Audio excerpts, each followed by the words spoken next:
기도하기를 마치실 때 그곳에 예수님께서 기도하는 모습을 지켜보던 제자 한 명이요, 마치 기다렸다는 듯이 예수님께 이렇게 부탁했습니다. 요한이 자기 제자들에게 기도를 가르친 것과 같이 우리에게도 가르쳐 주십시오. 이 제자의 질문의 배경에는 이러한 의도가 있을 수 있습니다.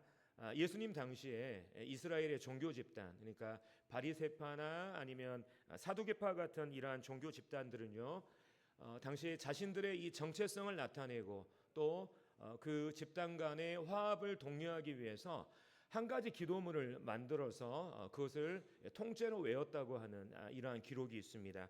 아마도 세례 요한도 그런 기도문을 만들어서 자신의 제자들에게 가르쳤던 것 같고요. 여기에 나오는 예수님의 제자도 예수님, 우리도 그들처럼 우리만의 기도문이 하나쯤이 있었으면 좋겠습니다, 이렇게 요청하고 있는지도 모릅니다. 또 다른 이제 한편으로 봤을 때 당시 이 세례 요한은 상당히 영향력 있는 사람이었습니다. 그래서 그를 따르는 사람들이 아마도 많았던 것 같아요. 아마도 요한은 자기의 제자들이 능력 있고 경건한 삶을 살 수 있도록 그들에게 이 기도라고 하는 영적인 훈련을 가르쳤던 것 같습니다. 그러자 여기에 나오는 이 예수님의 제자 역시 예수님, 우리도 주님과 같은 그런 능력 있는 삶을 살 수 있도록 우리에게도 주님의 기도를 좀 가르쳐 주십시오, 이렇게 요청하는 이러한 장면으로도 볼 수 있고요. 또 어쩌면 이 제자는 정말 열심히 기도하고 있는 이러한 제자였을지도 모릅니다. 하지만 열심히 기도하고 있지만 정작 기도가 무엇인지, 또 어떻게 기도해야 되는지, 어떤 방법을 따라서 기도해야 되는지에 대해서는 무지한 제자였을 수도 있습니다. 그래서 예수님께 저에게 기도를 가르쳐 달라고 이렇게 요청하고 있는지도 모릅니다. 오늘 우리 성도님들과 함께 교제할 말씀의 주제는요, 너희는 기도할 때에 이렇게 하라라고 하는 이러한 주제입니다. 우리 그리스도인들에게 가장 실천하기 어려운 것이 무엇이냐고 물어본다면 대부분의 사람들이 기도라고 이렇게 대답한다고 합니다. 물론 저도 예외는 아닙니다. 이렇게 강단 앞에 서서 말씀을 준비하고 또 말씀을 선포하지만 실은 말씀을 전하는 것보다 더 어려운 것이 개인적으로 이 기도 생활을 실천하는 것이 저는 솔직히 더 어려운 것 같습니다. 무엇보다 이 기도는요, 나라고 하는 사람에 대해서 잘 보여주는 것 같습니다. 그래서 기도를 실천하는 이것을 통해서 과연 나라고 하는 사람이 나 자신을 의지하면서 살아가는 사람인지 아니면 하나님을 의지하면서 살아가는 사람인지를 잘 보여주는 것 같고요. 뿐만 아니라 내가 기도하는 그 기도의 내용에는 실은 현재 내가 가지고 있는 그 관심사와 그 다음에 이 가치관이 잘 묻어 있다고 이렇게 할 수가 있겠습니다. 다시 말하면 기도라고 하는 것이 우리의 정체성과 또 실은 우리의 신앙의 이러한 상태를 나타내주는 어떠한 지표가 된다고 하는 이런 생각을 해보게 됩니다. 그래서 오늘 우리가 예수님께서 이 제자에게 가르쳐 주신 이 기도를 통해서 우리의 이 기도 생활을 실천하는 이러한 부분들과 함께 현재 우리의 신앙의 방향이 하나님 앞에서 어떠한 방향으로 가고 있는지 이런 부분들을 우리 성도님들과 함께 살펴보기를 원합니다. 자, 그러면 예수님께서 이 제자에게 가르쳐 주신 그 기도를 한번 구체적으로 살펴보도록 하겠습니다. 2절부터 4절까지 말씀을 읽겠습니다.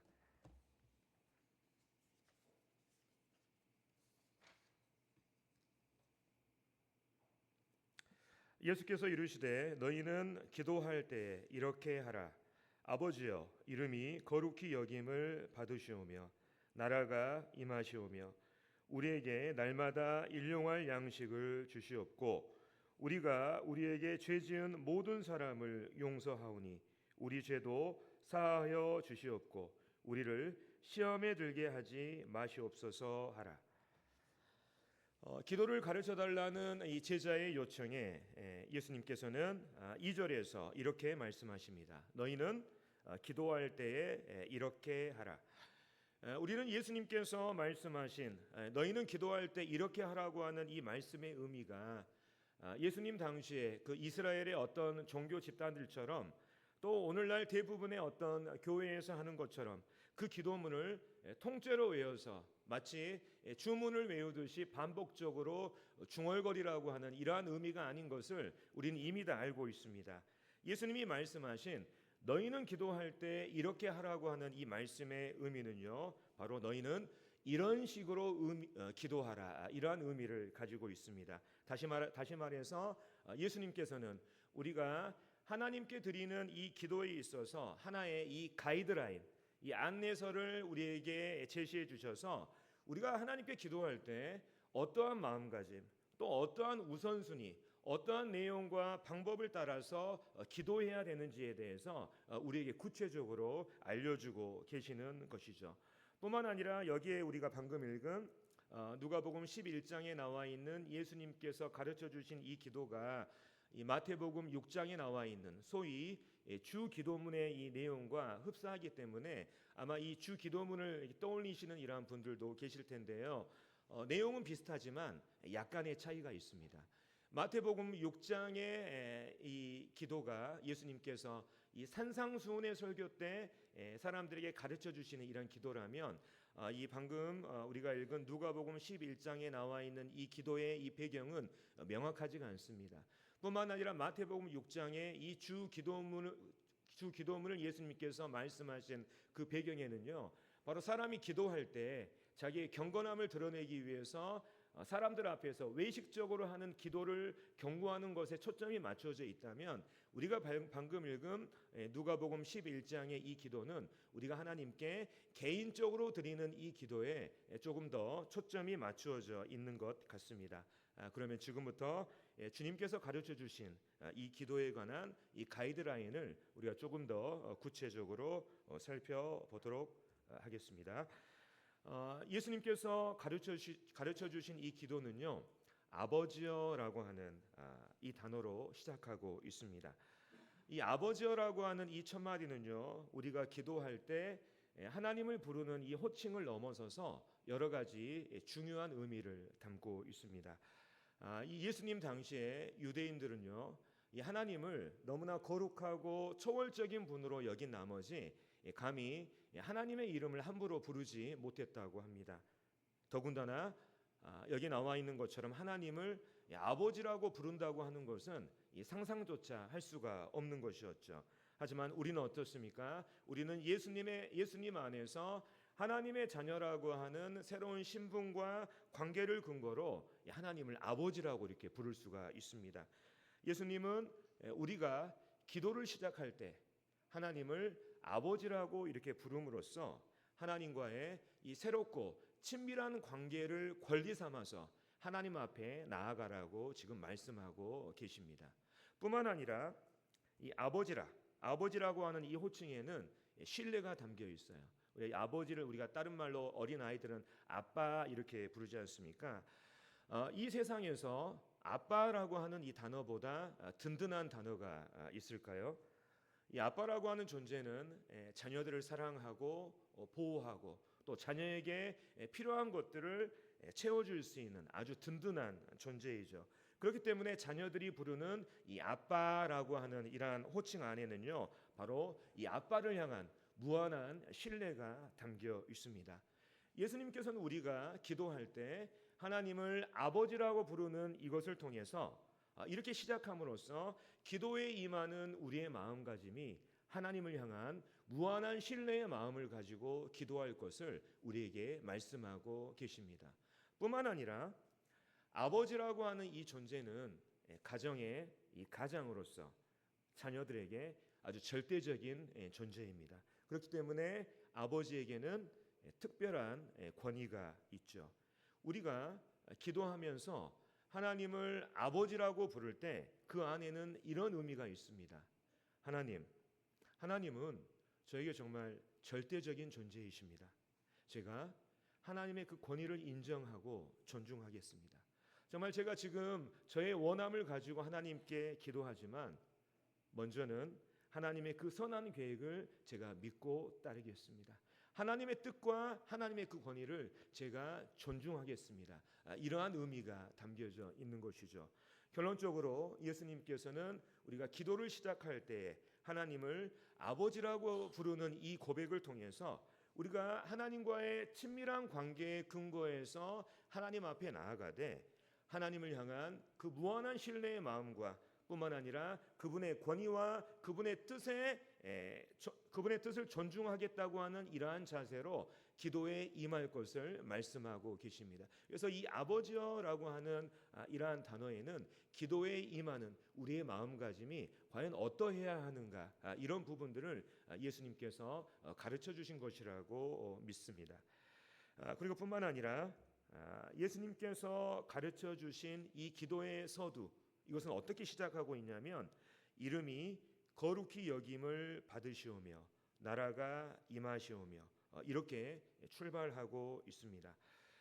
여기서 말하는 이름과 나라는 바로 하나님의 이름 또 하나님의 나라를 말하는데요. 실은 이것을 보면서 제가 통상적으로 하는 이러한 기도의 내용과는 사뭇 다른 점을 발견할 수가 있었습니다. 제가 드리는 이러한 기도의 대부분은 제가 필요한 부분들을 하나님께 아뢰는 이러한 기도가 대부분이에요. 근데 예수님께서 지금 가르쳐 주시는 이 기도는 저의 필요를 먼저 하나님께 아뢰는 것이 아니라 먼저 하나님을 위한 하나님 편에 속한 이 기도를 먼저 시작하고 계시는 것을 보게 됩니다. 이것은 우리에게 뭘 보여주냐면 우리가 하나님께 기도하는 그 1차적인 목적과 동기와 우선순위가 나에게 있는 것이 아니라 바로 하나님께 있다고 하는 것을 우리에게 잘 보여주고 있습니다. 우리는 대부분 기도를 생각할 때에 우리가 필요한 것들을 하나님께 이렇게 받는 또 하나님께 요청하는 이러한 행위로 생각하는 이러한 경향이 있습니다만 이것이 틀린 것은 아닙니다. 하지만 기도의 본질은 아닌 것이죠. 이 기도라고 하는 것은 하나님과의 소통입니다. 하나님과 이 소통, 교제를 통해서 우리가 하나님의 뜻을 생각하고 하나님의 뜻을 분별하고 그 뜻이 이 땅에 실현될 수 있도록 우리 자신이 이 기도를 통해서 하나님의 동역자로 협력함으로써 하나님을 영광스럽게 하는 행위가 바로 이 기도인 것입니다. 하나님의 뜻은 이미 정해져 있습니다. 우리가 굳이 기도하지 않는다 할지라도 하나님은 능히 그것을 이루실 수가 있죠. 하지만 하나님은요, 그 뜻이 이 땅에 이루어지도록 우리와 함께 일하시기를 원하시고 그것을 기뻐하십니다. 이것을 위해서 하나님께서 사용하시는 도구가 바로 우리의 기도인 것이죠. 이러한 의미에서 이 기도는요, 마치 씨앗을 심고 물을 주는 것과 같습니다. 이 씨앗이 자라나서 열매를 맺는 것은 하나님의 뜻이에요. 하지만 사람이 이 씨앗을 심지 않고 물을 주지 않는다면 이 씨앗은 열매를 맺을 수가 없는 것이죠. 비슷한 예로 우리는 이것을 예로 들 수 있습니다. 하나님은 모든 사람이 구원을 받으며 진리를 아는 데 이르기를 원하십니다. 이게 하나님의 뜻이고 하나님의 계획이죠. 그리고 우리는 이 전도라고 하는 것을 통해서 그 뜻이 이루어지도록 하나님의 동역자로 협력하게 되는 것입니다. 이처럼 기도는요, 본질적으로 바로 하나님의 계획과 뜻을 이루는 도구로서 하나님을 영광스럽게 하는 그 거룩한 행위가 바로 이 기도의 본질인 것입니다. 그래서 이 기도의 본질이 하나님의 뜻을 이루고 하나님을 영광스럽게 하는 것에 있기 때문에 예수님께서는 기도를 먼저 시작할 때에 하나님의 이름이 거룩히 여김을 받으시오며 하나님의 나라가 임하기를 기도할 것을 예수님께서 지금 말씀하고 계십니다. 여기에서 나오는 이 하나님의 나라라고 하는 것은 이 문자적인 의미의 나라를 이렇게 넘어서서 바로 하나님의 실질적인 통치를 받는 또 하나님의 그 다스림을 받는 이러한 영역을 말하는 것으로 보이는데요. 이름이 거룩히 여김을 받으시오며 나라가 임하시오며 이 기도에는 이러한 의미가 있습니다. 하나님, 제 계획과 뜻이 이루어져서 제 이름이 높임을 받기보다는 하나님의 그 뜻이 이루어짐으로 말미암아 하나님의 그 거룩하신 이름이 높여지기를 원합니다. 하나님, 제 뜻이 이루어져서 제 나라가 이루어지는 것이 아니라 하나님의 그 뜻이 이루어져서 온전히 하나님의 나라가 확장되기를 원합니다. 이러한 뜻이 있는 것이죠. 또 다른 편에서 이러한 또 의미가 있을 수 있습니다. 하나님, 오늘 하루가 저를 드러내는 삶이 아니라 하나님의 이름이 거룩히 여김을 받는 그러한 삶이 되기를 원합니다. 하나님, 그러한 삶에 저를 사용해 주시기를 원합니다.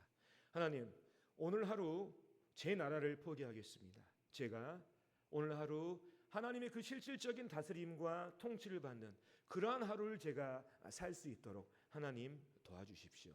이러한 의미가 담겨져 있는 것이죠. 그래서 이 기도의 우선순위가 내가 아니라 바로 하나님께 있다고 하는 이러한 의미는 우리가 잘 알고 있는 그 마태복음 6장에 나와 있는 말씀, 너희는 먼저 그의 나라와 그의 의를 구하라고 하는 이 말씀과도 일맥상통한다고 할 수가 있을 것입니다. 우리가 먼저 기도해야 될 것은 바로 하나님의 나라와 하나님의 의를 위한 것이죠. 그래서 우리가 기도하는 동기와 우선순위가 내 자신에게 하나님께 맞춰져 있을 때 우리는 비로소 우리의 욕심을 내려놓고 바로 하나님의 뜻에 합한 이러한 바른 기도를 하게 될 것입니다. 반면에 우리의 기도의 우선순위가 나에게 맞춰져 있다면 내 자신이 하나님께 드리는 그 기도의 내용이 나의 그 욕심을 채우고 또 욕망을 채우는 이러한 내용으로 가득 차게 되지 않을까요? 그래서 이쯤에서 우리는 우리 자신의 기도를 한 번쯤 점검해 볼 필요가 있다는 생각을 해보게 됩니다. 내가 하나님께 드리는 이 기도와 또 예수님께서 이 말씀을 통해서 우리에게 알려주시는 그 기도와 방향이 과연 같은 방향으로 가고 있는지를 말이죠. 그래서 우리가 흔히 이 그리스도인의 이 삶 가운데 우선순위가 있다고 말하지 않습니까? 그리스도인의 삶 가운데 우선순위가 있는 것처럼 바로 그리스도인의 이 기도 가운데도 우선순위가 있습니다. 바로 하나님의 영광, 하나님의 의, 하나님의 그 나라라고 하는 그런 우선순위가 있는 것이죠. 그래서 이름이 거룩히 여김을 받으시오며 나라가 임하시오며 이 짤막한 이 기도의 구절은 바로 이 기도의 본질, 우리가 기도하는 목적과 그 의미에 대해서 우리에게 잘 가르쳐주는 예수님의 말씀이라고 할 수가 있겠습니다. 자, 예수님께서는요 이제 이 기도의 우선순위, 즉 하나님을 위한 하나님 편에서의 이 기도를 먼저 시작한 다음에 그 다음에 이제 우리의 개인적이고 현실적인 필요를 구하는 내용으로 그 내용을 이어가시는 것을 보게 됩니다. 3절에 보면요, 우리에게 날마다 일용할 양식을 주시옵고, 이것을 위해서 예수님께서 기도하라고 말씀하고 있습니다.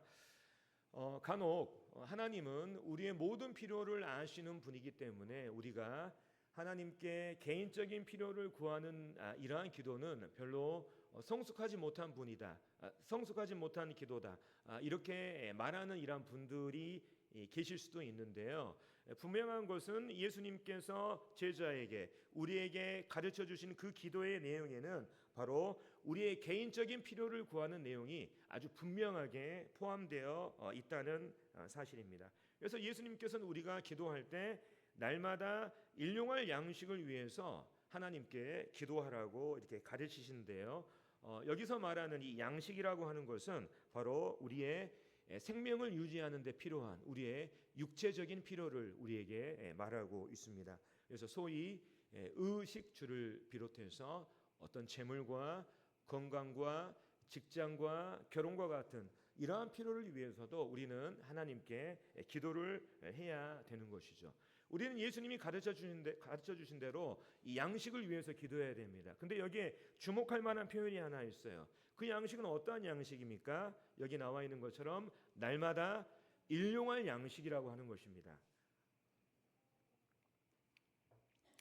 우리가 하나님께 우리의 육체적인 필요, 이 양식을 위해서 기도하되 예수님이 여기에 아주 중요한 단어를 말씀하셨어요. 날마다 일용할 양식. 이 날마다 일용할 양식이라고 하는 이것은요, 우리가 하나님께 우리의 그 육체적인 필요를 구하는 것에 있어서 우리의 그 욕심을 내려놓고 매일매일의 필요를 온전히 내가 하나님께 맡기겠습니다 하는 이러한 고백이 여기에 담겨져 있습니다. 하나님, 제가 미래를 염려해서 정말 쌓아두려고 하는 이러한 욕심을 제가 버리고 오늘 하루의 필요를 온전히 하나님께 맡기겠습니다.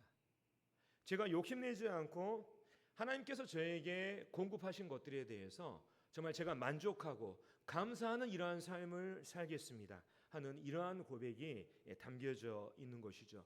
그래서 예수님께서는 우리가 이러한 기도를 하나님께 드리는 것을 통해서 우리가 정말 매일매일의 삶을 하나님께 의존하는 삶 뿐만 아니라 하나님께서 나에게 공급하신 것들에 대해서 정말 만족하고 감사하는 이러한 삶을 살기를 이 기도의 내용을 통해서 우리에게 말씀해 주시는 것이죠.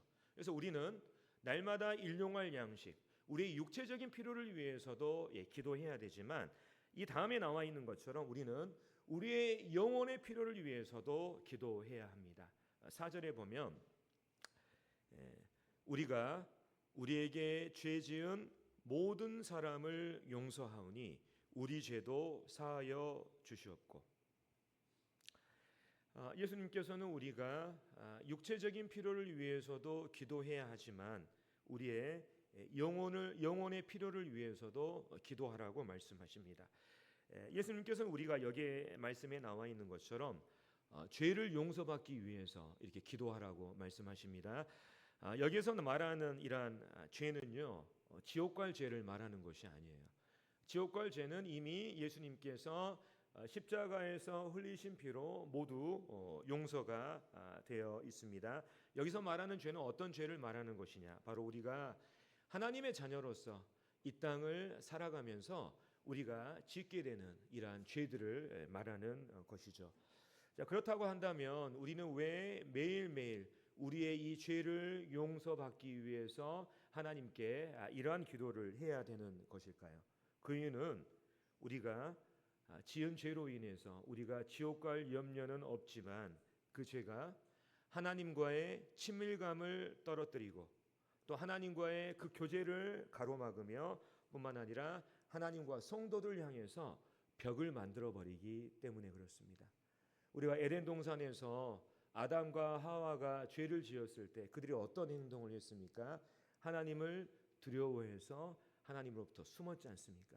죄라고 하는 것은 하나님을 두렵게 만들고 하나님과 성도로부터 숨게 만드는 이러한 속성이 있기 때문에 그렇습니다. 그렇기 때문에 우리는요, 매일매일의 우리의 죄를 하나님 앞에 토설하고 그리고 우리의 영혼을 하나님 앞에서 우리의 마음을 하나님 앞에서 정결하게 하는 이러한 작업이 우리에게 필요한 것이죠. 그리고 우리가 잘 아는 말씀 요한일서에 이러한 말씀이 있습니다. 요한일서 1장 9절과 10절에 보면 만일 우리가 우리 죄를 자백하면 그는 미쁘시고 의로우사 우리 죄를 사하시며 우리를 모든 불의에서 깨끗하게 하실 것이요 만일 우리가 범죄하지 아니하였다 하면 하나님을 거짓말하는 이로 만드는 것이니 또한 그의 말씀이 우리 속에 있지 아니하리라.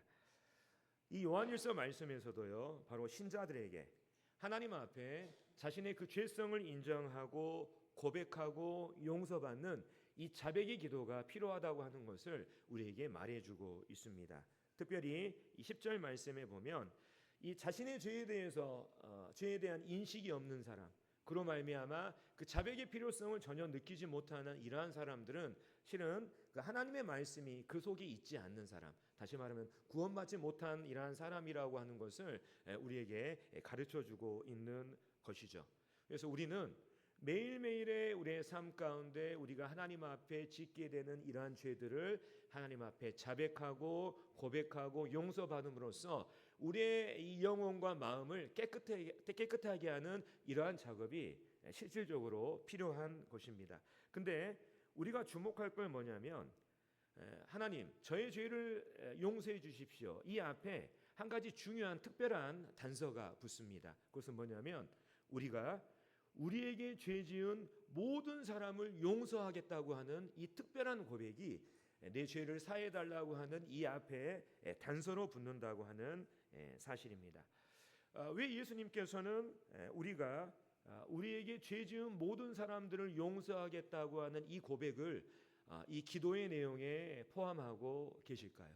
그것은 우리가 매일매일의 삶 가운데 실질적으로 이 용서라고 하는 것을 실천하지 않으면 우리의 마음은 붕괴하게 되고 또 복수심에 불타며 또 다른 사람들에 대해서 계속적으로 부정적인 입장을 취하는 가운데 결국에는 우리 영혼과 마음이 상하게 되기 때문입니다. 그래서 우리는 우리 영혼과 우리의 삶을 지키기 위해서 우리가 하나님의 말씀을 읽고 기도하고 또 이 모임에 열심히 참여하는 것도 필요하지만 실질적으로 용서라고 하는 예수님의 가르침을 우리 삶 가운데 직접적으로 실천할 필요가 있는 것이죠.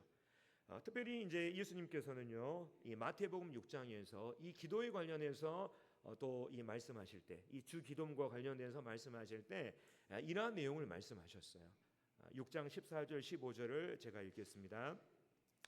너희가 사람의 잘못을 용서하면 너희 하늘 아버지께서도 너희 잘못을 용서하시려니와 너희가 사람의 잘못을 용서하지 아니하면 너희 아버지께서도 너희 잘못을 용서하지 아니하시리라.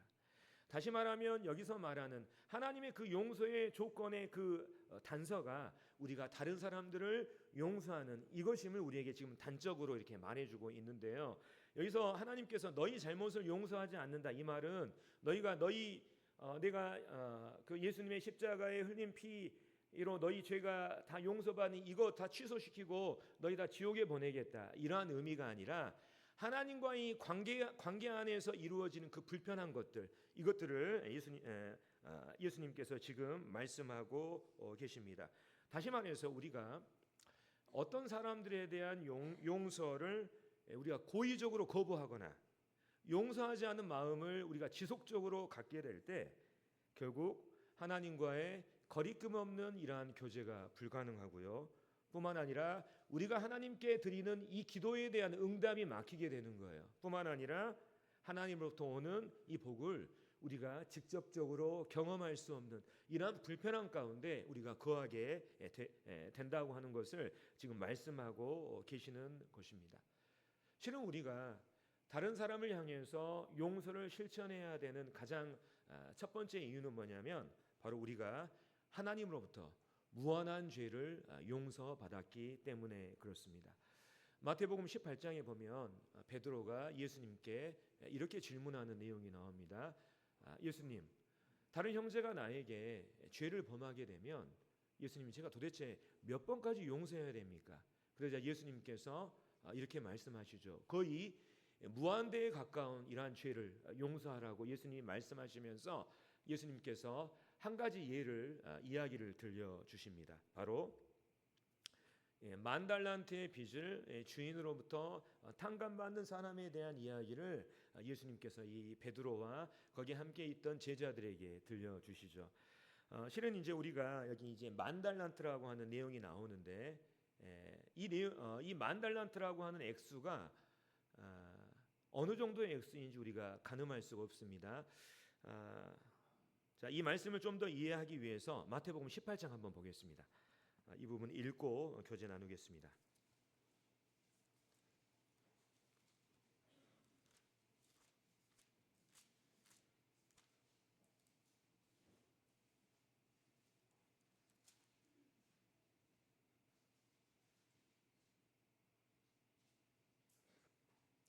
어, 18장 21절부터 제가 읽겠습니다. 그때 베드로가 나와 이르되 주여, 형제가 내게 죄를 범하면 몇 번이나 용서하여 주리이까? 7번까지 하오리이까? 예수께서 이르시되 네게 이르노니 7번뿐 아니라 7번을 70번까지라도 할지니라. 그러므로 천국은 그 종들과 결산하려 하던 어떤 임금과 같으니 결산할 때에 10,000달란트 빚진 자 하나를 데려오매 갚을 것이 없는지라.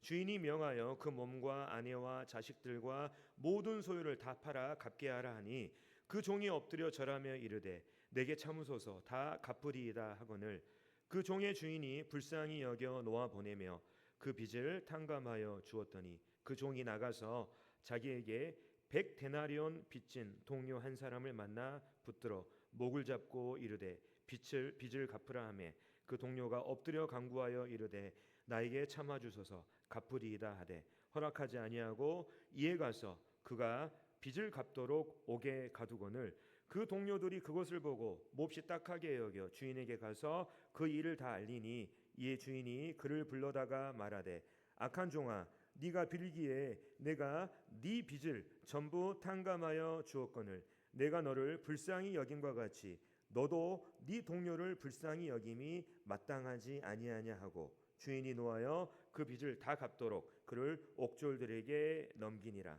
너희가 각각 마음으로부터 형제를 용서하지 아니하면 나의 하늘 아버지께서도 너희에게 이와 같이 하시리라. 여기 보면 예수님께서 사실상 이 무한대의 용서를 이렇게 베풀 것을 말씀하시면서 만달란트 빚을 탕감받는 이러한 사람의 이야기를 들려줍니다. 이 만달란트라고 하는 액수가 얼마나 큰 액수인지 우리는 가늠하기 어렵습니다만 한 가지 이 당시의 기록을 보면 이때 이제 이스라엘이 로마의 속국 가운데 있었잖아요. 그래서 조공을 바쳐야 되는데 1년간 바친 이 조공의 액수를 총 합치면 800달란트였다고 합니다. 그러니까 한 나라를 섬기면서 1년간 조공으로 바치는 금액이 800달란트라고 하는 거예요.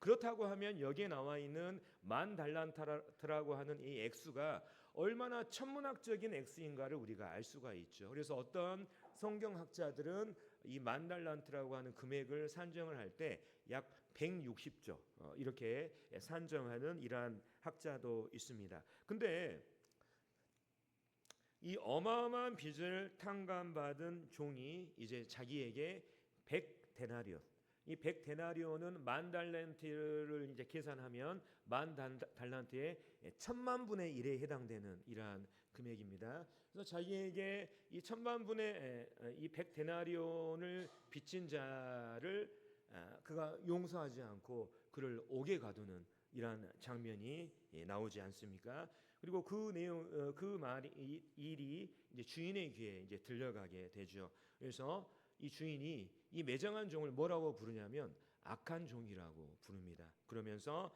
이 10,000달란트의 빚을 다 갚을 때까지 옥에 가두는 이러한 장면을 우리가 볼 수가 있는데요. 사실 이 이야기는 어떤 것을 우리에게 보여주고 있냐면 바로 하나님으로부터 이 10,000달란트에 해당하는 어마어마한 이러한 말로 형용할 수 없는 이러한 죄를 용서받았음에도 불구하고 100데나리온의 손해를 끼친 형제를 용서하지 못하는 신은 우리의 마음, 우리의 모습을 우리에게 잘 보여주는 이러한 말씀이라는 이러한 생각을 해보게 됩니다. 그래서 오늘날 우리는 살아가면서 우리는 세상의 이방인들과의 관계에서 또는 때로는 지역교회 이 성도들과의 관계에서 때로는 우리는요 손해를 입기도 하고 상처를 받기도 하고 그 다음에 피해를 당하기도 하고 모욕적인 일을 당할 수도 있습니다. 그리고 우리가 그러한 일을 막상 당했을 때 우리가 느끼는 이러한 슬픔, 배신감 그리고 서운함은 정말 이루 말할 수가 없죠. 하지만 우리가 이 마태복음 18장에 나와 있는 예수님의 이 비유에 근거하면 이러한 것들은 모두 하나님 보시기에 100데나리온에 해당하는 손해라고 말씀하십니다. 그래서 나에게 죄를 지은 사람을 내가 용서한다는 것이 결코 쉬운 게 아니에요. 또 내가 용서했다 할지라도 실은 여전히 내 마음 가운데 이 감정이라고 하는 이것이 남아 있을 수가 있습니다. 하지만 우리가 10,000달란트에 해당하는 이 죄를 하나님께 조건 없이 용서받았음을 우리가 기억하면서 우리에게 손해를 끼치고 또 서운하게 하고 상처 줬던 모든 사람들을 용서하라고 하는 것이 바로 하나님의 뜻인 것이죠. 혹시나 이 가운데 정말 성도들을 향해서 또 세상에 있는 어떤 사람들을 향해서 정말 용서하지 못하는 이러한 사람들이 혹시 우리 마음 가운데 있습니까? 그렇다고 한다면 여기에 있는 이 말씀을 제 말이 아니라 주님이 주신 음성으로 받으시고 그러한 사람들을 향한 용서를 실천하시기 바랍니다. 저도 이제 생각해 보니까 세상에서도 정말 저를 이렇게 서운하게 하는 이러한 사람들이 있고 피해를 끼친 이러한 사람들이 있어요. 뿐만 아니라 교회 안에서도 그렇습니다. 성령님이 계신 똑같은 성도지만 저도 생각해 보니까 다른 성도들로부터 이렇게 상처를 입기도 하고요. 또 피해를 당한 이러한 경험도 있는 것 같습니다. 불편한 사람들이 있어요, 정말로. 근데 제가 이 말씀을 보면서 하나님, 제가 그러한 사람들을 용서할 수 있도록 하나님, 또 제가 그러한 사람들을 용서하겠습니다. 뿐만 아니라 제가 용서한다고 해서 그 사람들이 어떻게 변할지는 모르겠지만 다음에 또 그러한 상황이 벌어지겠지만 하나님, 계속해서 제가 이 용서하는 마음을 제가 실천할 수 있도록 하나님 도와주십시오. 제가 이렇게 기도했던 이러한 적이 있는데요. 우리가 다들 아시는 것처럼 우리가 용서를 실천할 때, 정말 이 용서라고 하는 것을 직접 실천할 때 하나님께서 나에게 주시는 그 특별한 이러한 기쁨과 평안이라고 하는 것이 있습니다. 우리가 이 모든 것들을 우리가 경험했으면 좋겠습니다.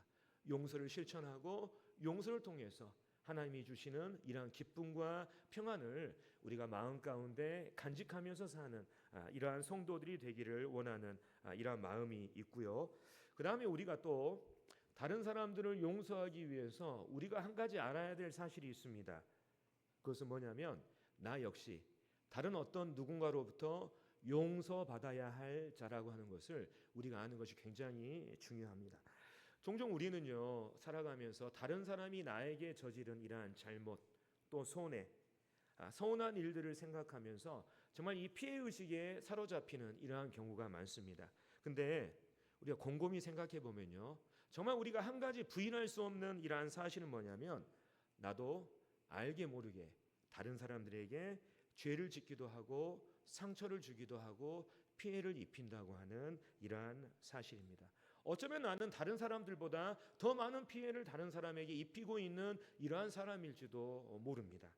따라서 우리는 다른 사람들을 용서하기에 앞서서 나 역시 다른 어떤 누군가에게는 나도 용서받아야 될 사람이라고 하는 것을 아는 이러한 겸손한 마음이 우리에게 필요한 것이죠. 그렇기 때문에 우리는 하나님 앞에 기도할 때 이렇게 기도해야 됩니다.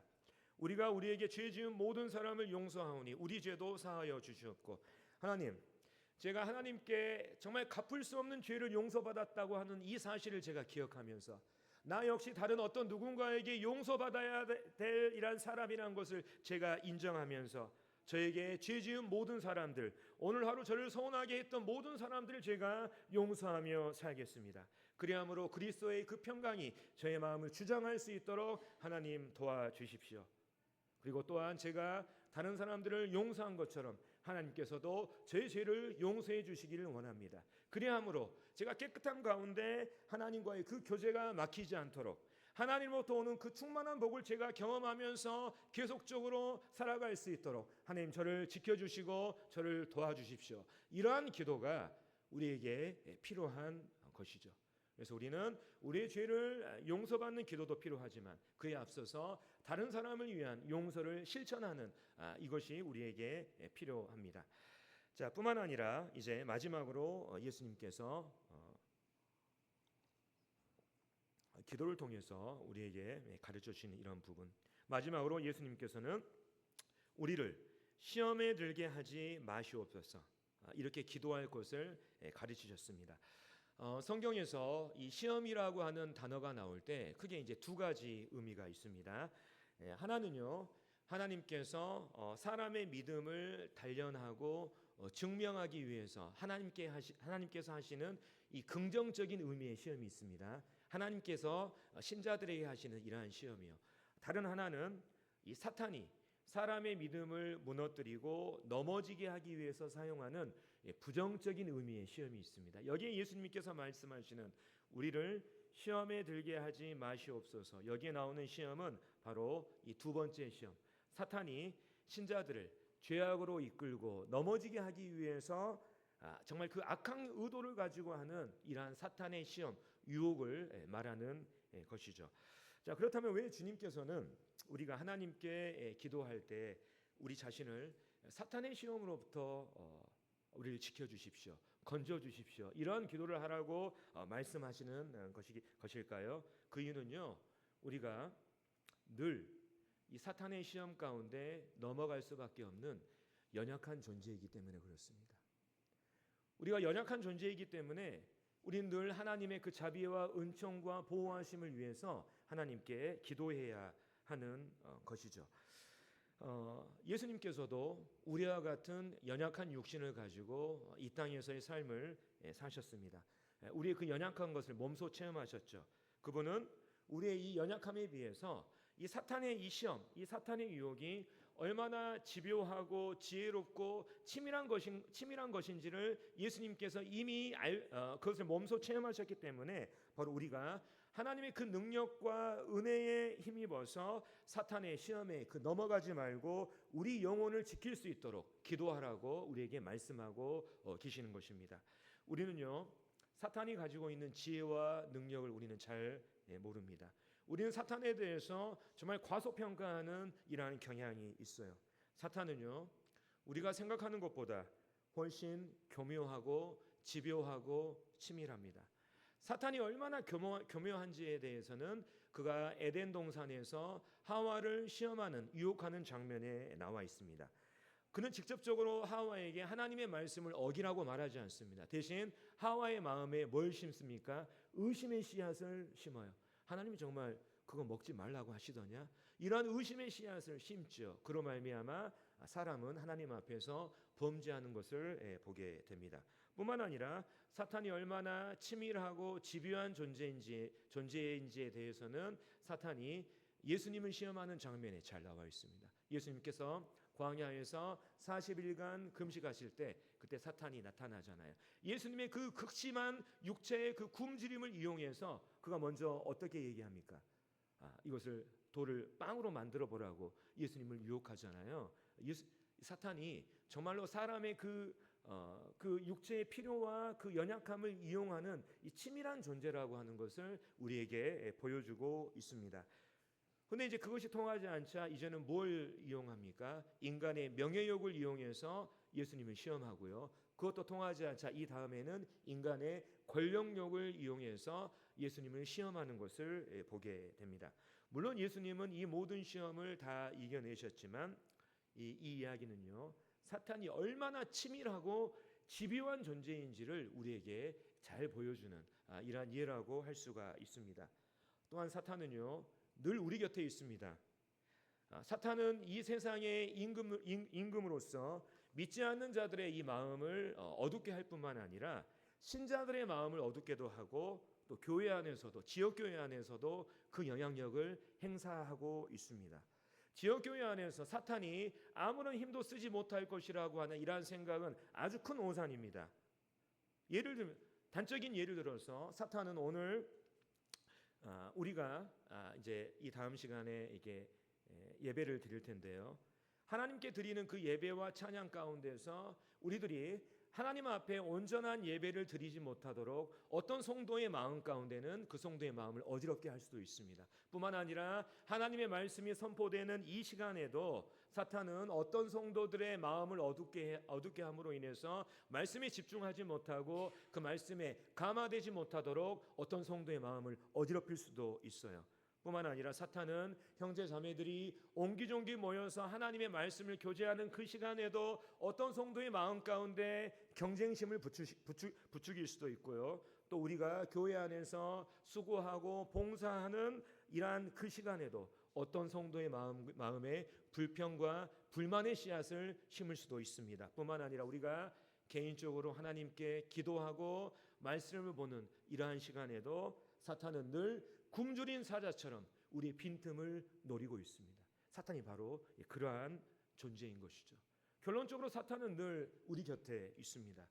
사탄은 너무나 치밀하고 지혜롭고 집요합니다. 그에 비해 우리는 너무나 연약하죠. 그렇기 때문에 우리는 이러한 기도를 해야 되는 거예요. 하나님, 저는 정말 너무나 연약한 존재입니다. 하나님께서 하루라도 저를 지켜주시지 않고 하나님께서 그 은혜와 긍휼을 저에게 거두어 가신다면 저는 늘 사탄의 유혹과 시험 가운데 빠져서 방황할 수밖에 없는 그러한 존재입니다. 하나님, 사탄의 시험으로부터 제가 그것을 이겨낼 수 있도록 저를 지켜주십시오. 뿐만 아니라 제가 사탄의 이 시험과 유혹 가운데 빠져서 방황할 때 하나님의 그 자비와 긍휼을 저에게 베풀어 주셔서 하나님, 제가 이것을 이겨내고 하나님 앞에서 바로 설 수 있도록 하나님 저에게 긍휼을 베풀어 주시옵소서. 이러한 기도가 우리 삶 가운데, 우리 매일매일의 삶 가운데 필요하다고 예수님께서 이렇게 말씀하고 계시는 것이죠. 그래서 오늘 제가 이제 시간이 많이 됐습니다만 누가복음 11장 1절부터 4절에 나오는 이 본문 말씀을 통해서 너희는 기도할 때 이렇게 하라는 주제로 이렇게 기도에 관한 주님의 말씀을 살펴보았습니다. 사실 우리는 기도할 때 어떤 기도를 먼저 드려야 될지, 어떤 기도가 하나님 앞에서 정말 중요한 기도인지에 대해서 모르고 무작정 이렇게 기도할 때가 많은데요. 예수님께서는 자신이 이 땅에 우리와 똑같은 육신으로 계시면서 자신이 직접 체험한 것들을 바탕으로 정말 우리에게 가장 필요한 이 기도를 이 말씀을 통해서 우리에게 가르쳐 주셨습니다. 예수님은 우리가 기도할 때 하나님을 아버지라고 부르라고 이렇게 가르치셨습니다. 이 고백을 통해서 우리는요, 기도할 때 하나님과의 그 친밀한 관계의 근거에서 하나님 앞에 나아가되 하나님을 향한 그 무한한 신뢰와 하나님의 그 권위를 인정하고 존중하는 이러한 마음가짐으로 우리는 기도에 임해야 될 것입니다. 또 뿐만 아니라 이 기도에는 우선순위가 있죠. 예수님께서는 우리가 기도할 때 먼저 하나님의 이름이 거룩히 여김을 받으시고 하나님의 나라가 임하기를 위해서 기도하라고 말씀하고 계십니다. 우리가 먼저 기도해야 될 것은 바로 하나님의 나라와 하나님의 의를 위한 것입니다. 그래서 우리가 기도하는 동기와 우선순위가 먼저 이 하나님께 맞춰져 있을 때 우리는 하나님의 뜻에 합한 바른 기도를 우리가 하게 되는 것이죠. 또 뿐만 아니라 우리의 욕심을 내려놓고 하나님의 뜻에 순종하겠다고 하는 이러한 기도를 우리가 하게 될 것입니다. 또 뿐만 아니라 예수님께서는 우리가 육체의 필요를 위해서도 기도하라고 말씀하고 계십니다. 다만 우리가 정말 미래에 대해서 지나치게 염려하고 또 내 자신의 그 욕망을 채우려는 그 욕심을 내려놓고 정말 내가 매일매일의 필요를 온전히 하나님께 의탁하겠습니다. 그러한 마음으로 일용할 양식을 위해서 기도하라고 우리에게 말씀을 하셨고요. 뿐만 아니라 우리는 육체의 필요를 위해서도 기도해야 하지만 우리는 영혼의 필요를 위해서도 기도해야 합니다. 우리의 영혼이 정말 상하지 않도록, 우리와 하나님과의 친밀한 교제가 막히지 않도록 하나님이 주시는 이 복을 계속해서 우리가 이 땅에서 또 신앙생활 가운데 경험하며 살아갈 수 있도록 우리는 우리에게 죄 지었던 사람들, 나에게 상처 줬던 사람들, 나를 서운하게 했던 이 모든 사람들을 우리는 용서하되 나의 죄 사함을 위해서도 우리는 하나님께 기도해야 합니다. 또 우리가 시험에 들지 않기 위해서도 기도해야 합니다. 사탄은 우리가 생각하는 것보다 훨씬 더 지혜롭고 치밀하고 집요합니다. 그에 비해 우리는 너무나 연약하죠. 그래서 우리는 하나님 앞에 우리의 연약함을 인정하는 가운데 시험에 넘어지지 않도록 매일매일 매순간 하나님의 풍성한 자비와 은혜를 우리가 구해야 되는 것이죠. 오늘 예수님께서 우리에게 가르쳐 주신 그 기도는요, 기도의 본질에 대해서 가르쳐 주고 계십니다. 기도라고 하는 것이 단순히 우리의 필요를 채우기 위한 이러한 수단이 아니라 우리와 하나님과의 관계를 매일매일 이 기도를 통해서 상기하게 됩니다. 그러함으로 인해서 우리는 우리의 삶의 방향을 다시금 하나님께 향하도록 하는 이러한 것들을 우리가 하죠. 실은 이 기도라고 하는 것이 실은 우리의 신앙의 방향을 바르게 설정하는 안내판, 그 다음에 나침반, 길잡이와 같은 이러한 역할을 하게 되는 것입니다. 그래서 우리가 이러한 기도들을 우리 삶 가운데 실천하게 될 때 우리는 계속 변화하고 우리의 삶은 하나님의 그 영광을 위한 삶으로 변화하게 될 것이며 하나님은 우리를 하나님의 일에 적극적으로 쓰게 되실 것입니다. 그래서 해남 학동교회 성도님들의 이 기도 생활 가운데 정말 하나님의 충만한 은혜가 있기를 원합니다. 부족한 저를 이렇게 불러주셔서 또 기도에 관해서 이렇게 교제하게 하신 또 하나님과 우리 성도님들께 감사드립니다. 이상으로 마치겠습니다.